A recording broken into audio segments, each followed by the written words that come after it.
C'est dans ce quartier, il y a 69 ans, que tout a commencé pour Recep Tayyip Erdogan et c'est ici que les premières explosions de joie ont retenti ce dimanche soir à Istanbul.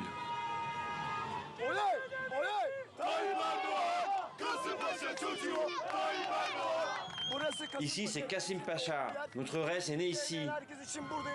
Fidèles parmi les fidèles, les habitants de Kasım Pacha sont sortis dans la rue dès l'annonce des premiers résultats. Le peuple turc a choisi Recep Tayyip Erdogan. Le peuple turc a compris que c'est un dirigeant fort. Et à l'étranger aussi, ils l'ont compris. Bye bye Kemal, chien des États-Unis. Kemal Kılıçdaroğlu, l'opposant qui rêvait de renverser le président dès le premier tour, en prend pour son grade. Le ton est revanchard. Les sondages se sont trompés. À entendre certains, on croirait qu'Erdogan arrive au pouvoir pour la première fois. Si quelqu'un peut régler les problèmes de la Turquie, c'est bien Recep Tayyip Erdogan.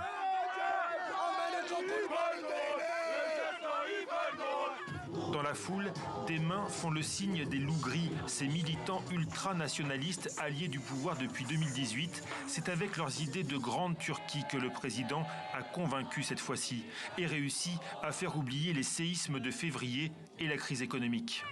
Regardez mon téléphone, c'est celui que j'utilise. Elle est où la crise? Elle est où? L'Empire ottoman est de retour. Le monde doit avoir peur.